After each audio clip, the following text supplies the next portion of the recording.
My name's Speir. I ride a Eddie Mulder replica 750 Triumph. Eddie built the motorcycle, and the motor was built by Carl Crone. When I was young, I wanted to ride motocross, and my dad wanted me to ride dirt track, and I didn't get into dirt track.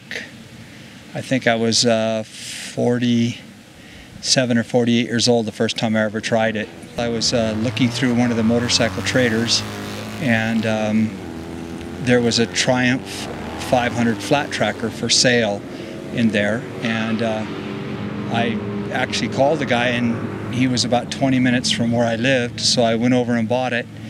And he said, "Oh, so you're going to race this weekend?" And I said, "This weekend?" And he says, "Yeah, there's a race at Ventura Raceway." And so anyway, I entered and raced, and that's when I met Eddie, and I've been doing it ever since. He's been, unbelievable to me as far as helping me, coaching me, explaining things to me.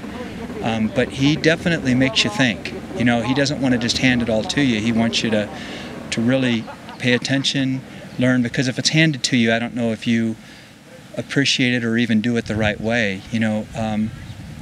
It's been quite an experience for me, and like I say, I got hooked. So it's something that I just keep making steps ahead. And Eddie's getting old, so he's going to retire. So I'm hoping maybe I can have a little bit of an advantage at that point. 2007, Eddie said I should come to Pikes Peak.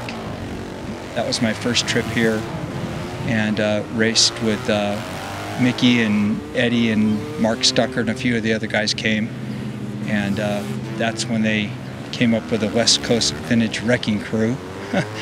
Ted Hubbard, a bunch of guys were involved, and I had a ball.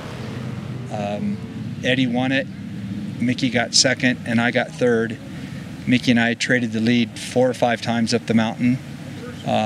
It was really probably one of the funnest races I've ever done, and I've done quite a few. I've raced Baja, but Pikes Peak was definitely something to remember for sure. There's 20 bikes in the vintage class 2009 this year. That's quite a few.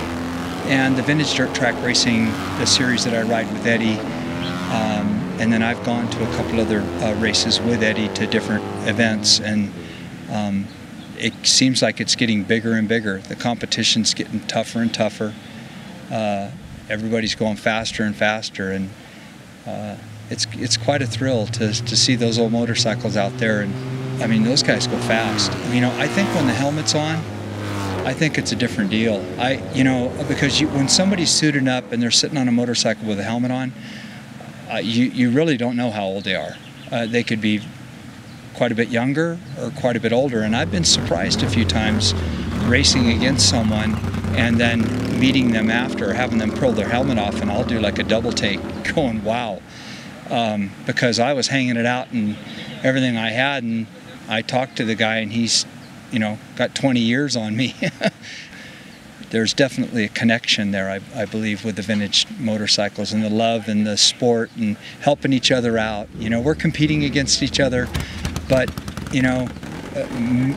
we're cleaning Mickey's bike right now, and I'm going to be racing against him in 2 days from now. So that's the part that I think I really like the best about it. In 2007, when Mickey and I were going up past the campground, we were doing over 100 miles an hour within 1.5 inches, 2 inches of each other.